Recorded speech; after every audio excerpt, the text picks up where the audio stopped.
News 18 Keralam meet the ലീഡറിൽ ഇന്ന് Shri V Muraleedharan. നമസ്കാരം. ആദ്യ വിലയിരുത്തൽ എങ്ങനെയാണ്? വലിയൊരു നേട്ടം ഇത്തവണ BJP കേരളത്തിൽ സ്വന്തമാക്കുമോ?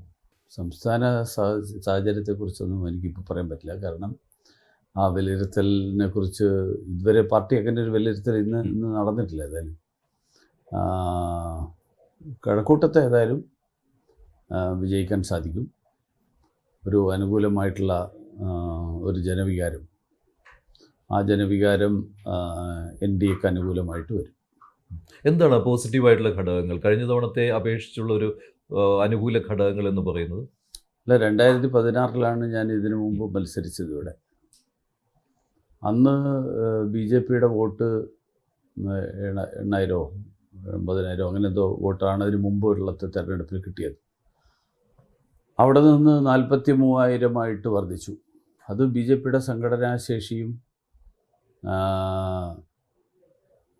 അതിനപ്പുറത്ത് വ്യക്തിപരമായിട്ട് എന്നെക്കുറിച്ച് സംസ്ഥാന അധ്യക്ഷൻ എന്നുള്ള നിലയിൽ മാത്രം അറിയുന്ന ഒരു സമൂഹമാണ് എനിക്ക് വോട്ട് ചെയ്തത്. അതിനുശേഷം 10 വർഷമായിട്ട് ഞാൻ ഈ മണ്ഡലത്തിലുണ്ട്.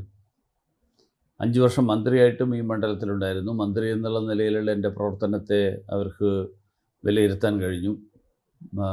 ഈ നാട്ടിലെ ജനങ്ങളോടൊപ്പം അവരുടെ നിരവധി പ്രശ്നങ്ങളിൽ അവരോടൊപ്പം ജീവിച്ചിട്ടുള്ള ഒരാളെന്നുള്ള നിലയിൽ അതൊരു വലിയ അനുകൂലമായിട്ടുള്ള ഘടകമായിട്ട് ഈ തെരഞ്ഞെടുപ്പിൽ മാറിയിട്ടുണ്ട്. അതോടൊപ്പം ജനപ്രതിനിധിയായിട്ടുള്ള കഴിഞ്ഞ 10 വർഷക്കാലത്തെ ജനപ്രതിനിധി, അദ്ദേഹം മന്ത്രി കൂടിയായിരുന്നു. അദ്ദേഹത്തിൻ്റെ 10 വർഷക്കാലത്തിനിടയിലുണ്ടായിട്ടുള്ള പ്രവർത്തനങ്ങൾ, ആ പ്രവർത്തനങ്ങളിൽ ധാരാളം ജനങ്ങൾക്ക് അസംതൃപ്തിയുണ്ട്. വികസനം എത്തിയിട്ടില്ലാത്ത നിരവധി പ്രശ്നങ്ങളുണ്ട്. കുടിവെള്ളം പോലെയുള്ള പ്രശ്നങ്ങൾ, റോഡുകൾ, ഇതൊക്കെ വലിയ പ്രശ്നങ്ങളാണ്. മൂന്നാമത് ശബരിമല അദ്ദേഹത്തിനെതിരായിട്ടുള്ള വലിയൊരു ഘടകമായിരുന്നു. കാരണം ശബരിമലയിലെ സ്വർണ്ണക്കൊള്ളയും ആചാര ലംഘനവും, ഈ രണ്ട് വിഷയം, ആചാരങ്ങളുടെ കാര്യത്തിലുള്ള പ്രശ്നം കഴിഞ്ഞ തെരഞ്ഞെടുപ്പിൻ്റെ കാലത്തുണ്ടായിരുന്നു. അത് അദ്ദേഹത്തെ അന്ന് വലിയ ദോഷകരമായിട്ട് അദ്ദേഹത്തിനെ ബാധിച്ചിട്ടില്ല. പക്ഷേ സ്വർണ്ണക്കൊള്ള അതുപോലെയല്ല. കാരണം സർക്കാർ ദേവസ്വത്തിൻ്റെ, ഭഗവാന്റെ സ്വത്ത് സംരക്ഷിക്കാൻ ഉത്തരവാദപ്പെട്ട ആളുകൾ തന്നെ അവരുടെ സഹായത്തോടുകൂടിയോ അല്ലെങ്കിൽ ഒത്താശയോടുകൂടിയോ അല്ലെങ്കിൽ അവർ കൂടി ഭാഗഭാക്കായോ ഒരു വലിയൊരു കൊള്ള നടന്നു എന്നുള്ള ഒരു ധാരണയാണ് അവിടെ ഉണ്ടായിട്ടുള്ളത്. മാത്രമല്ല, ആ അന്വേഷണം എവിടെ എത്തിയിട്ടില്ല. അന്വേഷണം സർക്കാർ നടത്തുന്നു എന്ന് പറയുന്നുണ്ടെങ്കിലും 6 മാസം കഴിഞ്ഞപ്പോൾ പ്രതികളാണെന്ന് കരുതപ്പെടുന്ന ആളുകളൊക്കെ ജയിലിൽ നിന്നിറങ്ങി. ഈ സ്വർണം എവിടെ നിന്നും വീണ്ടെടുത്തിട്ടില്ല. പങ്കാളികളായിട്ടുള്ള ആളുകളുടെ പങ്ക് എന്താണ് എന്നുള്ളതിനെക്കുറിച്ച് വ്യക്തതയില്ലാത്തൊരു സാഹചര്യം. അപ്പോൾ അങ്ങനെയൊരു പൊതുവെ പറഞ്ഞു കഴിഞ്ഞാൽ അതിനൊരു ഒരു പുകമറ ആണ് ഉള്ളത്. അപ്പോൾ ഈ സാഹചര്യം അന്നത്തെ മന്ത്രിയായിരുന്ന ആൾക്കെതിരായിട്ട് ജനങ്ങളുടെ മനസ്സിലൊരു വികാരം ഉണ്ടാക്കിയിട്ടുണ്ട്. പക്ഷേ കടകംപള്ളി സുരേന്ദ്രൻ പലപ്പോഴും പറഞ്ഞിട്ടുള്ളത് അദ്ദേഹത്തെ അയ്യപ്പൻ രക്ഷിക്കുമെന്നും ഭദ്രകാളി രക്ഷിക്കുമെന്നും ഒക്കെയാണ്. അവസാനം അദ്ദേഹത്തിൻ്റെ വാർത്താ സമ്മേളനത്തിൽ അദ്ദേഹം അങ്ങനെ പറഞ്ഞല്ലോ, വിശ്വാസികൾക്ക് അറിയാം ഇതെല്ലാം, മറിച്ച് പറയുന്ന ആളുകളോട് ഭദ്രകാളി ചോദിക്കും, അയ്യപ്പൻ ചോദിക്കുമെന്നൊക്കെയാണ്. അതെന്തായിരുന്നു അത്? അയ്യപ്പനും ഭദ്രകാളിയൊക്കെ ഇത്രയും കാലം എവിടെയായിരുന്നു എന്നുള്ളതാണ്. കാരണം 2026 വരെ അദ്ദേഹത്തിന് അയ്യപ്പനും ഭദ്രകാളിയൊന്നും ഇല്ലായിരുന്നു. 2026 ഏപ്രിൽ മാസത്തിലാണ് അദ്ദേഹത്തിന് അയ്യപ്പനും ഭദ്രകാളിയെയും കുറിച്ചുള്ള ബോധമുണ്ടായത്. അപ്പോൾ അതൊക്കെ ജനങ്ങൾക്കറിയാം. ജനങ്ങൾ ഇത്രയും കാലമായിട്ട് കണ്ടുകൊണ്ടിരിക്കുകയല്ലേ. അയ്യപ്പനും ഭദ്രകാളിയെക്കുറിച്ചുണ്ടായിരുന്ന ആൾ ആചാരങ്ങൾ ലംഘിക്കപ്പെടാനുള്ളതാണ് എന്ന് പറയില്ല. അദ്ദേഹം ഒരു വിശ്വാസിയാണെന്നാണ് അദ്ദേഹം പറയുന്നത്. അതെന്നു മുതലാണെന്നുള്ളതാണ്. അദ്ദേഹം വിശ്വാസിയാണെന്നുള്ളത് ജനങ്ങളുടെ മനസ്സിലുള്ള സംശയം. അതെന്നു മുതലാണ് വിശ്വാസിയായത്. കാരണം ഒരു കമ്മ്യൂണിസ്റ്റുകാരൻ എങ്ങനെയാണ് വിശ്വാസിയാവും? നിരീശ്വരവാദിയല്ലേ കമ്മ്യൂണിസ്റ്റുകാരൻ. മതത്തെ അംഗീകരിക്കാത്ത ആൾക്കാരല്ലേ. അപ്പോൾ മതത്തെ അംഗീകരിക്കാത്ത ആളുകൾ എങ്ങനെ മതവിശ്വാസിയായി? ഇതൊക്കെ ആളുകളുടെ മനസ്സിലുള്ള ചോദ്യങ്ങളാണ്. ഇതൊന്നും എൻ്റെ ചോദ്യമല്ല, ഇതൊക്കെ ജനങ്ങളുടെ ചോദ്യങ്ങളാണ്. അത് എന്തുകൊണ്ടാണ് അങ്ങനെ ഒരു U-ടേൺ അടിച്ചത്? എന്തുകൊണ്ടാണെന്നാണ് താങ്കൾക്ക് തോന്നുന്നത്? കാരണം അത് വലിയ രീതിയിൽ പ്രചരിപ്പിക്കപ്പെട്ടു അദ്ദേഹത്തിൻ്റെ ഈ പരാമർശങ്ങൾ. അത് അദ്ദേഹത്തിന് വീണ്ടും നെഗറ്റീവായി. കാരണം ഇന്നലെ വരെ ഇതൊന്നും ഇല്ലാതിരുന്ന ഒരാൾ, മാത്രമല്ല മുല്ലൂർ ക്ഷേത്രത്തിൽ പോയിട്ട് തീർത്ഥം തറയിൽ കളഞ്ഞു എന്നുള്ള ഒരു ആരോപണം വന്നതിന് ശേഷം ഞാൻ വിശ്വാസിയാണ് എന്ന് പ്രഖ്യാപിക്കേണ്ട ആവശ്യമില്ലല്ലോ. ഇതൊന്നും ഒരാൾ പ്രഖ്യാപിച്ചിട്ടല്ല, അത് അവരുടെ ആചരണങ്ങളിൽ നിന്നാണ് ആളുകൾ മനസ്സിലാക്കുന്നത്. ക്ഷേത്രത്തിൽ പോകുന്നു, തൊഴാതെ നിൽക്കുന്നു. ക്ഷേത്രത്തിൽ പോയി തൊഴുന്ന ചിത്രം അദ്ദേഹത്തിൻ്റെ വളരെ അപൂർവമായിട്ട് എവിടെയെങ്കിലും കണ്ടെങ്കിലായെങ്കിൽ അല്ലാതെ അദ്ദേഹം ക്ഷേത്രത്തിൽ പോയി തൊഴാറില്ല. കമ്മ്യൂണിസ്റ്റുകാരും തൊഴാറില്ലല്ലോ. കമ്മ്യൂണിസ്റ്റുകാർ സ്റ്റേജിലാണെങ്കിലും തൊഴുതു നിൽക്കില്ല. സ്റ്റേജിൽ പ്രാർത്ഥന എന്ന് പറയുമ്പം അവർ അറ്റൻഷനായിട്ട് നിൽക്കും. അത് മുന്നിൽ നിന്നുള്ള ആൾക്കാരുടെ വികാരത്തെ അംഗീകരിച്ചുകൊണ്ട് അവർ തൊഴില്ല. അത് കമ്മ്യൂണിസ്റ്റുകാരുടെ രീതിയാണ്. അത് എനിക്കതിന് ചോദ്യം ചെയ്യേണ്ട ആവശ്യമില്ല. അവർക്ക് ഈ മതത്തിൽ വിശ്വസിക്കാനും വിശ്വസിക്കാതിരിക്കാനുള്ള അവകാശമുണ്ടല്ലോ. പക്ഷേ ഇത് പെട്ടെന്നൊരു മാറ്റം വരുമ്പോൾ ആളുകളുടെ ഇടയിൽ അത് കൂടുതൽ അദ്ദേഹത്തിന് നെഗറ്റീവായി എന്നാണ് എനിക്ക് തോന്നുന്നത്. ഈ കോൺഗ്രസ് പക്ഷേ ഇപ്പോൾ ഭരണവിരുദ്ധ വികാരം സംസ്ഥാനത്തുണ്ട് എന്ന കാര്യത്തിൽ സംശയമില്ല. അപ്പോൾ അതിൻ്റെ ഗുണഭോക്താക്കൾ എന്ന് പറയുന്നത് കോൺഗ്രസും UDFുമാണ്. അപ്പോൾ അപ്രതീക്ഷിതമായിട്ട് കോൺഗ്രസിന് പല മണ്ഡലങ്ങളിലും വോട്ട് കൂടിയിട്ടുണ്ടാകണം എന്നുള്ള വിലയിരുത്തലുണ്ട്. അത് കഴക്കൂട്ടത്തും പ്രതിഫലിക്കില്ലേ? എല്ലാ തെരഞ്ഞെടുപ്പിൻ്റെ ഒരു പൊതു രീതി, ഭരണത്തിലിരിക്കുന്ന ആളുകൾക്കെതിരായിട്ടുള്ള വികാരം അത് ജനങ്ങൾ പ്രകടിപ്പിക്കുക രണ്ടാം സ്ഥാനത്ത് നിൽക്കുന്ന ആൾക്കനുകൂലമായിട്ടാണ്. മൂന്നാം സ്ഥാനത്ത് നിൽക്കുന്ന ആൾക്കനുകൂലമായിട്ട് ഒരിക്കലും പ്രകടിപ്പിക്കില്ല. അപ്പോൾ ആ രണ്ടാം സ്ഥാനത്ത് നിൽക്കുന്നത് കഴക്കൂട്ടം മണ്ഡലത്തെ സംബന്ധിച്ചിടത്തോളം BJP ആണ്. അക്കാര്യത്തിൽ യാതൊരു സംശയവും ആർക്കുമില്ല. അപ്പോൾ അത് BJPക്ക് അനുകൂലമായിട്ടാണ് വന്നിട്ടുള്ളത്. ഭരണവിരുദ്ധ വികാരം മൂന്നാം സ്ഥാനത്ത് നിൽക്കുന്ന കോൺഗ്രസ്സിന് അനുകൂലമായിട്ട് വരാനുള്ള സാധ്യത സാധാരണ തെരഞ്ഞെടുപ്പിൻ്റെ രീതിയിലേ ഇല്ലാത്തൊരു കാര്യമാണ്. അപ്പോൾ അതുകൊണ്ട് അതിനുള്ള സാധ്യത ഞാൻ കാണുന്നില്ല. എന്തായാലും ഇങ്ങനെ ഇത്തരം മണ്ഡലങ്ങളിൽ ഇപ്പോൾ കോൺഗ്രസ് UDF മൂന്നാം സ്ഥാനത്തേക്ക് പോകുന്ന മണ്ഡലങ്ങളിൽ അവർ കൂടുതൽ വോട്ടുകൾ പിടിച്ചാൽ, മൂന്നാം സ്ഥാനത്തായാൽ പോലും കൂടുതൽ വോട്ടുകൾ പിടിച്ചാൽ BJPയുടെ ജയസാധ്യതയെ ബാധിക്കും. നിയമം അതിനൊരു ഉദാഹരണമാണ് പല ഘട്ടങ്ങളിലും. അത് കഴക്കൂട്ടത്ത് അങ്ങനെ ഉണ്ടാകുമെന്നുള്ള ആശങ്ക താങ്കൾക്കുണ്ട്? കഴക്കൂട്ടത്ത് ഞങ്ങൾക്ക് ആ ആശങ്കയില്ല. കോൺഗ്രസ് വോട്ട് പിടിച്ചാൽ നല്ലതാണ്. കാരണം കോൺഗ്രസ് തീരെ ദുർബലമായി കഴിഞ്ഞാലാണ് ഞങ്ങളെ സംബന്ധിച്ചിടത്തോളം ഞങ്ങളുടെ വിജയസാധ്യതയെ ബാധിക്കുന്നത്. കോൺഗ്രസ് വോട്ട് കുറഞ്ഞാലാണ്. കാരണം ഞങ്ങളുടെ വോട്ട് നഷ്ടപ്പെടുന്ന പ്രശ്നമില്ല. മാത്രമല്ല, ഞങ്ങൾക്ക് NDAക്ക് ഇത്തവണ കഴിഞ്ഞ കാലങ്ങളിൽ CPMന് വോട്ട് ചെയ്തവരടക്കം നമുക്ക് വോട്ട് ചെയ്തിട്ടുണ്ട്. ഇപ്പോൾ നമ്മൾ കഴിഞ്ഞ തെരഞ്ഞെടുപ്പുമായിട്ട് താരതമ്യം ചെയ്ത് നോക്കിയാൽ കഴിഞ്ഞ തവണ കോൺഗ്രസ്സിന് വോട്ട് ചെയ്ത ആൾക്കാർ, കഴിഞ്ഞ തവണ BJPക്ക് വോട്ട് ചെയ്ത ആൾക്കാർ, കഴിഞ്ഞ തവണ CPMന് വോട്ട് ചെയ്ത ആൾക്കാർ, ഈ മൂന്ന് പാർട്ടികളിൽ കോൺഗ്രസ്സിന് വോട്ട് ചെയ്ത എത്ര ആളുകൾ ഇത്തവണ കോൺഗ്രസ്സിന് വോട്ട് ചെയ്യാതെ മറ്റാർക്കെങ്കിലും ചെയ്തു? BJPക്ക് വോട്ട് ചെയ്ത ആൾക്കാർ എത്ര പേർ വോട്ട് ചെയ്യാതെ മറ്റാർക്കെങ്കിലും ചെയ്തു? CPMന് വോട്ട് ചെയ്തവർ എത്ര പേർ വോട്ട് ചെയ്യാതെ മറ്റാർക്കെങ്കിലും ചെയ്തു? CPMന് വോട്ട് ചെയ്തവരായിരിക്കും കൂടുതൽ അവർക്ക് വോട്ട് ചെയ്യാതെ ഇത്തവണ മറ്റുള്ളവർക്ക് വോട്ട് ചെയ്തത്. അപ്പോൾ അത് CPMനെ നെഗറ്റീവായിട്ട് ബാധിക്കും. അത് UDF അവകാശപ്പെടുന്നത് UDFിലേക്ക് വരുമെന്നുള്ളതാണ്. മറ്റു മണ്ഡലങ്ങൾ വരുമായിരിക്കും, അത് ഞാൻ പറയുന്നില്ല. എല്ലാ സ്ഥലത്തും BJPക്ക് വരുമെന്നല്ല ഞാൻ പറഞ്ഞതിൻ്റെ അർത്ഥം. ഞാൻ പറഞ്ഞതിൻ്റെ അർത്ഥം ഇപ്പോൾ തിരുവനന്തപുരം കോർപ്പറേഷൻ എന്തുകൊണ്ടാണ് BJP ജയിച്ചത്? കാരണം BJP ആണ് നമ്പർ 2. കോൺഗ്രസ്സിന് എന്തുകൊണ്ട് കിട്ടിയില്ല? സംസ്ഥാനം മുഴുവനുള്ള ഈ പറഞ്ഞ ഈ UDF, പ്രോ UDF എന്നോ ആൻറ്റി CPM എന്നോ പറയുന്ന വികാരം, ഇതേ വികാരം കോർപ്പറേഷൻ തിരഞ്ഞെടുപ്പിലുണ്ടായിരുന്നു. തദ്ദേശ സ്വയംഭരണ സ്ഥാപനങ്ങളുടെ തിരഞ്ഞെടുപ്പിൽ അത് പൊതുവായിട്ട് UDFന് കിട്ടി, തിരുവനന്തപുരത്ത് BJPക്ക് കിട്ടി. അത് തന്നെ ഇത്തവണയും സംഭവിക്കും. തിരുവനന്തപുരത്ത് BJPക്ക് കിട്ടും. ഇപ്പോൾ ഏതെങ്കിലും ഘടകങ്ങൾ പ്രതികൂലമായി വന്നിട്ടുണ്ടോ? വിചാരിച്ച ചില ആളുകളിൽ നിന്ന് പിന്തുണ കിട്ടാതെ വന്നിട്ടുണ്ടോ? സംഘടനകളിൽ നിന്ന്, അല്ലെങ്കിൽ പിന്തുണയ്ക്കുമെന്ന് പറഞ്ഞവരിൽ നിന്ന്, അങ്ങനെ എന്തെങ്കിലും? BJPക്ക് ഈ മണ്ഡലത്തിലോ അല്ലെങ്കിൽ സംസ്ഥാന വ്യാപകമായിട്ട് BJPക്ക്? സംസ്ഥാനത്തെ സാഹചര്യം എനിക്ക് പറയാൻ പറ്റില്ല. കഴക്കൂട്ടത്ത് അങ്ങനത്തെ ഒരു പ്രശ്നമില്ല. ഞങ്ങൾ പ്രതീക്ഷിച്ച എല്ലാ കേന്ദ്രങ്ങളുടെയും സപ്പോർട്ടും പിന്നെ ജനങ്ങളുടെ പൊതുവായിട്ടുള്ള ഒരു അനുകൂലമായിട്ടുള്ള ഘടകവും അത് നമുക്ക് തന്നെ, അത് പ്രതീക്ഷയിൽ നിന്ന് പെട്ടെന്ന് മാറിപ്പോയി എന്ന് പറയുന്ന ഒരു സാഹചര്യമില്ല. ഇപ്പോൾ കഴക്കൂട്ടത്തെ ബാധിക്കില്ലായിരിക്കും. പക്ഷേ ഇപ്പോൾ ഇന്ന് ഷോൺ ജോർജും PC ജോർജും ഒക്കെ പറഞ്ഞ കാര്യങ്ങളുണ്ടല്ലോ സഭയെക്കുറിച്ച്. സഭയെ വിശ്വാസത്തിലെടുത്തതാണ് BJP. അവരുടെ ആവശ്യങ്ങൾ നടത്തി കൊടുക്കുവാൻ ശ്രമിച്ചതുമാണ് ക്രൈസ്തവ സമുദായത്തിൻ്റെ. പക്ഷേ UDFന് വോട്ട് ചെയ്യണമെന്ന രീതിയിൽ സഭാ നേതൃത്വങ്ങൾ പറഞ്ഞു എന്നുള്ളതാണ്. BJPക്ക് വോട്ട് ചെയ്യരുത് എന്നുള്ള രീതിയിൽ. അപ്പോൾ അത് ബുദ്ധിമുട്ടിച്ചിട്ടുണ്ടോ? അത് BJPക്ക് ഇവിടെ അങ്ങനെ പ്രശ്നമില്ലല്ലോ. കഴക്കൂട്ടത്തല്ലേ ഞാൻ ചോദിച്ചത്. അത് ബാക്കിയുള്ള സാഹചര്യം എനിക്കറിയില്ല. കാരണം ഞാൻ കഴിഞ്ഞ പ്രാക്ടിക്കലി ഒരു മാസമായിട്ട്, ഒരു മാസമല്ല, 10-40 ദിവസമായിട്ട് ഞാൻ കഴക്കൂട്ടത്തിൻ്റെ അതിർത്തിക്ക് പുറത്തുള്ള കാര്യങ്ങളെക്കുറിച്ചൊന്നും ഞാൻ ചിന്തിച്ചിട്ടില്ല. കാരണം ഈ തെരഞ്ഞെടുപ്പിൽ ജയിക്കുക എന്നുള്ളത് ഓരോ സ്ഥാനാർത്ഥി അവരവരുടെ ഉത്തരവാദിത്വമാണ്. സംസ്ഥാന പാർട്ടി അതിന് വേണ്ടിയിട്ട് എല്ലാ പിന്തുണയും തന്നിട്ടുണ്ട്. ഞാനിവിടെ 40 ദിവസമായിട്ട് ഞാൻ ഈ മണ്ഡലം വിട്ടു പോയിട്ടുമില്ല. തിരുവനന്തപുരത്ത് സ്റ്റേറ്റ് ഓഫീസിൽ തന്നെ വളരെ അപൂർവമായിട്ടേ പോയിട്ടുള്ളൂ.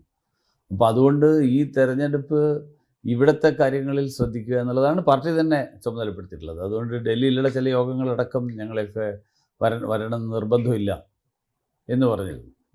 അതുകൊണ്ട് ഇത് പക്ഷേ സംസ്ഥാന തലത്തിൽ സഭാ നേതൃത്വമായിട്ടുള്ള ചർച്ച എന്താണ്, അത്തരം കാര്യങ്ങളെക്കുറിച്ച് എനിക്ക് അറിവില്ലാത്തതുകൊണ്ട് എനിക്ക് അതിനെക്കുറിച്ച് അഭിപ്രായം പറയാൻ പറ്റില്ല. പക്ഷേ ഇത്തരം കാര്യങ്ങൾ സഭയ്ക്കെതിരെ പറയുമ്പോൾ അതിന്റെ ആവശ്യമുണ്ടായിരുന്നു. ഇപ്പോൾ ഷോണും PC അതൊക്കെ ഒക്കെ പറയുന്നത് പ്രസിഡന്റ് അതിനെന്തെങ്കിലും തീരുമാനിക്കേണ്ട പ്രാധാന്യമുള്ളതാണോ? അതൊക്കെ പ്രസിഡന്റ് തീരുമാനിക്കേണ്ട വിഷയമാണ്, ഞാൻ പറയേണ്ട കാര്യമില്ല. അവർ തമ്മിൽ എന്തൊക്കെയാണ് ചർച്ച ചെയ്തത് എന്നുള്ളത് എനിക്കറിയില്ല. അതുകൊണ്ട് ഞാൻ അഭിപ്രായം പറയേണ്ട കാര്യമില്ല. പക്ഷേ ഇപ്പോൾ ഈ കന്യാസ്ത്രീകളുടെ കാര്യത്തിലൊക്കെ BJPയുടെ ഇടപെടൽ നടന്നതാണല്ലോ. ഇപ്പോൾ FCRA വിഷയത്തിൽ ഇപ്പോൾ തന്നെ ആ ബില്ല് നടപ്പാക്കുന്നില്ല. അതും അവരുടെ ആശങ്ക കൂടി പരിഗണിച്ചുകൊണ്ടാണല്ലോ.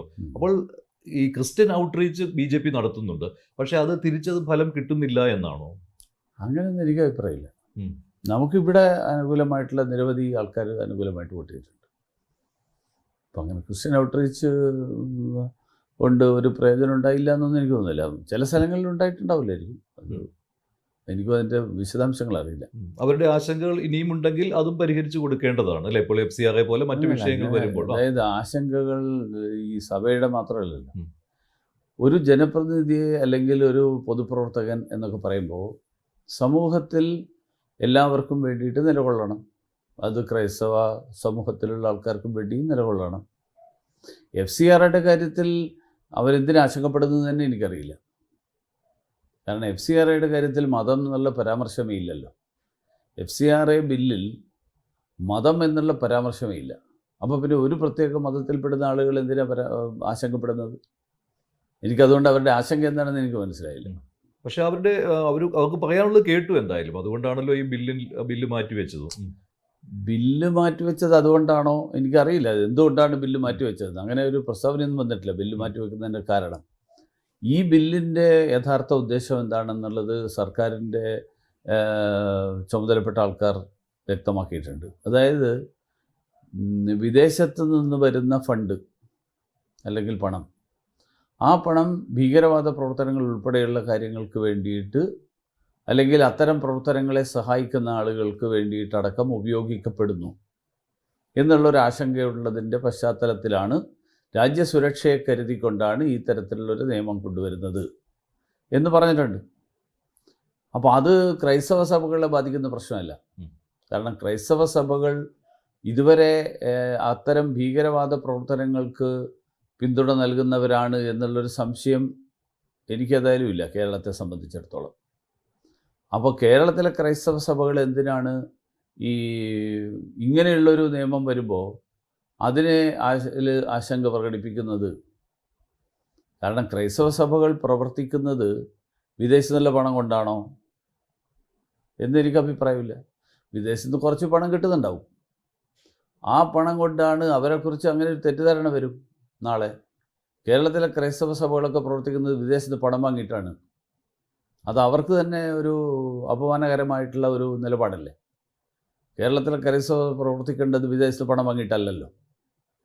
ഇവിടെ നടക്കുന്ന പ്രവർത്തനങ്ങൾക്ക് ഇന്ത്യയിൽ നിന്ന് തന്നെ അവർക്ക് പണം കിട്ടുമല്ലോ. നല്ല കാര്യങ്ങൾ ചെയ്തു കഴിഞ്ഞാൽ ആർക്കും പണം കിട്ടാൻ ഇന്ത്യയിൽ നിന്ന് തന്നെ ധാരാളം സാധ്യതകളുണ്ട്. പിന്നെ എന്തിനാണ് അവർ വിദേശത്ത് നിന്ന് പണം വാങ്ങിയിട്ട് പ്രവർത്തിക്കാൻ ശ്രമിക്കുന്നത്? അപ്പോൾ ഇത്തരത്തിലുള്ള സംശയങ്ങളൊക്കെ ഉണ്ടാകുന്ന തരത്തിലുള്ളൊരു നിലപാട് അവരെടുക്കരുതായിരുന്നു. അപ്പോൾ അങ്ങനെ വരുമ്പോഴത്തേക്കും ഈ പറയുന്നത് പോലെ ഇപ്പോൾ PC ജോർജും ഷോണും ഒക്കെ പറഞ്ഞ പോലെ നിങ്ങൾ എന്തിനാണ് ഞങ്ങൾക്കെതിരായിട്ട് പ്രസ്താവനകൾ ഇറക്കുന്നത് എന്ന് തിരിച്ച് ചോദിക്കേണ്ടിയും വരും അല്ലേ? അവർ ചോദിച്ചാൽ ഞാൻ ആ വിഷയം അവരുടെ പ്രസ്താവനയായിട്ട് കൂട്ടി ചേർത്തിട്ട് ഞാൻ പറയുന്നതിനോ കണ്ട ഞാൻ എൻ്റെ നിലപാട് പറയാം. ഇത്തവണ നിർണായക ശക്തിയായിട്ട് BJP മാറുമോ കേരളത്തിൽ? തീർച്ചയായിട്ടും മാറണമല്ലോ. മാറുന്ന സാഹചര്യമാണ്. കാരണം കേരളത്തിൽ കഴിഞ്ഞ തെരഞ്ഞെടുപ്പുകളിൽ ക്രമമായിട്ട് വോട്ട് വർദ്ധിപ്പിക്കുന്ന ഒരു പാർട്ടിയാണ്. അപ്പോൾ അത് കഴിഞ്ഞ തവണ നമുക്ക് ലോക്സഭയിലടക്കം സീറ്റ് കിട്ടി. ആദ്യമായിട്ടാണ് ലോക്സഭയിലേക്ക് കേരളത്തിൽ നിന്നൊരു ജനപ്രതിനിധി തിരഞ്ഞെടുക്കപ്പെടുന്നത്. ഈ തവണ അത് നിയമസഭയിൽ സീറ്റുകളായിട്ട് മാറും. ഒരു സീറ്റായിരിക്കില്ല, ഒന്നിലധികം. അത് 2021 ആ പ്രതീക്ഷ ഉണ്ടായിരുന്നു. ആ പ്രതീക്ഷയ്ക്ക് അതിനു മുമ്പ് അതിന് ബലമായിട്ടൊന്നും ഇല്ലായിരുന്നല്ലോ. 2019 ലോക്സഭാ തെരഞ്ഞെടുപ്പിൽ BJP ജയിച്ചിട്ടില്ല. 2016 കിട്ടിയ ഒരു സീറ്റ് മാത്രമേ അതിനു മുൻപ് ബി ജെ പിയുടെ നേട്ടമായിട്ട് പറയാനുണ്ട്. 2021-ഉം 26-ഉം തമ്മിലുള്ള സാഹചര്യത്തിലുള്ള വ്യത്യാസം, 21-ന് ശേഷം ലോക്സഭയിൽ ജയിച്ച സീറ്റ്, തിരുവനന്തപുരം കോർപ്പറേഷൻ ഉൾപ്പെടെ ഉണ്ടായിട്ടുള്ള വിജയങ്ങൾ. അപ്പോൾ 21-ലെ സാഹചര്യവും 26-ലെ സാഹചര്യവും തമ്മിൽ വലിയ വ്യത്യാസമുണ്ട്. ആ പുതിയ സാഹചര്യത്തിൽ കഴിഞ്ഞ തവണത്തേക്കാൾ മെച്ചപ്പെട്ട ഒരു ഫലം, ആ ഫലം എന്തായാലും ബി ജെ പിക്ക്. ഇത്തവണത്തെ തെരഞ്ഞെടുപ്പിൽ എന്തായാലും ഒരു ന്യൂനപക്ഷ ഏകീകരണം ഉണ്ടായിട്ടുണ്ട് എന്നുള്ള വിലയിരുത്തലുണ്ട്. പോളിംഗ് ശതമാനം കൂടിയതൊക്കെ വെച്ച് അങ്ങനെ പറയുന്നുണ്ട്. പക്ഷെ അത് ബി ജെ പിയെ ഒരു തരത്തിലും ബാധിക്കുകയില്ല, അല്ലെ? ഗുണമേ ഉണ്ടാവും. അല്ല, ഈ ന്യൂനപക്ഷ ഏകീകരണം സംസ്ഥാന വ്യാപകമായിട്ട് ഒരേ പാർട്ടിക്കോ ആണോ എന്നുള്ളതൊക്കെ ചിന്തിക്കേണ്ട വിഷയമാണ്. നമുക്കറിയില്ല അത് എങ്ങനെയാണ് സംഭവിച്ചിട്ടുള്ളത്. കാരണം പോളിംഗ് ശതമാനം കൂടി എന്ന് പറയുന്നത് വസ്തുതാപരമായിട്ട് ശതമാനം ശരിയായിരിക്കും, പക്ഷേ എണ്ണത്തിൽ കൂടുതൽ ഉണ്ടായിട്ടില്ല. ഇപ്പോൾ ഈ മണ്ഡലം കഴിഞ്ഞ തവണ 1,38,000 വോട്ടാണ് പോൾ ചെയ്തത്. ഈ തവണ 1,30,000 ഉള്ളൂ. 8,000 കുറവാണ്. ഇപ്പോൾ 8,000 കുറവാകുമ്പോൾ ആ കുറഞ്ഞ വോട്ട് പ്രതികൂലമായിട്ട് ബാധിക്കുക ഇവിടെ CPM-നെയാണ്. കാരണം ആ 8,000 വോട്ട് കുറയാൻ കാരണം SIR ആണ്. SIR കുറഞ്ഞത് എവിടെയാ? ഈ മരിച്ചവരുടെ വോട്ട് ഡബിളിങ്. ഈ മരിച്ചവരുടെ വോട്ടൊക്കെ കൂടുതലുണ്ടായിട്ടുണ്ടാവുക CPM-ൻ്റെയാണ്. അത് ഉപയോഗിക്കുന്ന ആൾക്കാർ CPM ആണ്. ഉപയോഗിക്കാനുള്ളൊരു മെഷീനറിയുള്ള ആൾക്കാർ CPM ആണ്. അതായത് കള്ളവോട്ടിനുള്ള സാഹചര്യം അത് കുറഞ്ഞു. അപ്പോൾ ആ 8,000 വോട്ട് കുറഞ്ഞു കഴിഞ്ഞാൽ CPM-ൻ്റെ 8,000 വോട്ടാണ് കുറയുന്നത്. ഇത് ശരിക്കും ആറ്റിങ്ങൽ ലോക്സഭയിലും സംഭവിച്ചായിരുന്നല്ലോ, അല്ലേ? ആറ്റിങ്ങൽ ഓഫീസിൽ സംഭവിച്ചില്ല. അല്ല, അന്ന് രമേശ് ചെന്നിത്തല ഇടപെട്ട് വോട്ടർ പട്ടികയിൽ നിന്ന് നീക്കം ചെയ്യുവാനായിട്ട് ശ്രമം അത് നടത്തി. അടൂർ പ്രകാശ് ഇടപെട്ടു. പക്ഷെ ഈ രീതിയിലുള്ളൊരു പ്രോസസ്സ് നടന്നിട്ടില്ലല്ലോ. SIR പോലെയുള്ളൊരു പ്രോസസ്സ് 2024 നടന്നിട്ടില്ല. അത് നടന്നിരുന്നുവെങ്കിൽ ഒരുപക്ഷെ ആറ്റിങ്ങലിൽ BJP ജയിച്ചേനെ. കാരണം 8,000 വോട്ട് ഈ മണ്ഡലത്തിൽ, ഒരു മണ്ഡലത്തിൽ കുറഞ്ഞു എന്ന് പറയുമ്പോൾ ലോക്സഭ വരുമ്പോൾ ഒരു 50,000 വോട്ട് പറയും. അന്ന് 63,000 വോട്ടുകളായിരുന്നു കണ്ടെത്തിയത് അങ്ങനെ. പക്ഷെ അത് വോട്ടർ പട്ടികയിൽ നിന്ന് നീക്കം ചെയ്യാൻ കഴിഞ്ഞിരുന്നില്ല, അല്ലേ? എനിക്ക് 24-ലല്ല, അതും അതിന് മുമ്പത്തെ തെരഞ്ഞെടുപ്പിലല്ലേ, അതിന് മുമ്പത്തെ തെരഞ്ഞെടുപ്പിലാണ് ആ സംഭവം നടന്നത്. അല്ല, ആറ്റിങ്ങൽ ലോക്സഭയിൽ അങ്ങനെ വന്നിട്ടുണ്ട്. അതന്നെ, ആറ്റിങ്ങൽ ലോക്സഭയിൽ 2019 അടൂർ പ്രകാശ് മത്സരിച്ചപ്പോഴാണ് ഇങ്ങനെയൊരു ഇത് നടന്നത്. 2024 അങ്ങനെ ഒരു ഐഡൻറ്റിഫൈ ചെയ്തു, എന്നിട്ട് നീക്കം ചെയ്യാൻ പറ്റിയോ ഇല്ലയോ അതിലേക്ക് പോയിട്ടില്ല. പക്ഷെ വോട്ടർ പട്ടിക ശുദ്ധീകരിച്ചിരുന്നുവെങ്കിൽ അന്ന് തിരിച്ച് സംഭവിച്ചത്. തീർച്ചയായിട്ടും സംഭവിച്ചേനെ. അപ്പോൾ SIR ഇത്തവണ ഗുണം ചെയ്യുക BJPക്കാണ്. SIR എന്ന് പറഞ്ഞാൽ, SIR ഗുണം ചെയ്യുക എന്ന് പറഞ്ഞാൽ ശുദ്ധീകരണം നടന്നതുകൊണ്ട് CPM-ന് ദോഷമാവും. അത് എല്ലാ സ്ഥലത്തും BJPക്ക് ഗുണം ചെയ്യുമോ ഇല്ലയോ എന്ന് എനിക്ക് പറയാൻ പറ്റില്ല. കാരണം ആ മണ്ഡലത്തിൽ 2ാം സ്ഥാനത്ത് നിൽക്കുന്ന ആൾക്കാരാണല്ലോ ഗുണം ചെയ്യുക. അപ്പോൾ CPM അതുകൊണ്ടാണ് ഇവിടെ UDF അത്ര ഗൗരവമായിട്ട് SIR-നെതിരായിട്ട് വരുന്നില്ല. അത് ശ്രദ്ധിച്ചു കാണുമല്ലോ. SIR-നല്ല, ഇവിടെ CPM എതിരായിട്ടില്ലല്ലോ. CPM SIR-നെതിരായിട്ട് അഖിലേന്ത്യാ തലത്തിലൊക്കെ നടത്തിയ വലിയ ബഹളമൊന്നും കേരളത്തിൽ നടത്തിയിട്ടേ ഇല്ല. കേരളത്തിൽ പൊതുവെ അവർ അഭിപ്രായം പറഞ്ഞു. പിന്നെ കേരളത്തിൽ ഒരു കാര്യവും, എല്ലാ കാര്യങ്ങളും സുതാര്യമായിട്ടാണ് നടന്നത്. തെരഞ്ഞെടുപ്പ് കമ്മീഷൻ നടത്തിയ പ്രവർത്തനങ്ങളെക്കുറിച്ച് ആർക്കും പരാതിയില്ലായിരുന്നു. സമയം തിരക്കിട്ട് പാടില്ല എന്ന് പറഞ്ഞു. പിന്നെ അവസാനം കോടതി തന്നെ അംഗീകരിച്ചു. കോടതിയിൽ ചോദ്യം ചെയ്യാനുള്ളൊരു ശ്രമം നടന്നെങ്കിലും അതിൽ ഫലമുണ്ടായില്ല. അപ്പോൾ അതുകൊണ്ട് SIR പൊതുവെ നമ്മുടെ നാട്ടിലെ ജനാധിപത്യ പ്രക്രിയ കുറേ കൂടി സുതാര്യമായിട്ടുള്ള രീതിയിൽ നടക്കാൻ വേണ്ടിയിട്ടുള്ള ഒരു എക്സസൈസാണ് എന്നുള്ളത് ജനങ്ങൾക്ക് ബോധ്യമാണ്. എന്തായാലും ഇത്തവണ കഴക്കൂട്ടത്ത് നിന്ന് ഒരു BJP MLA ഉണ്ടാവും, NDA MLA. തീർച്ചയായിട്ടും. ശരി, നന്ദി.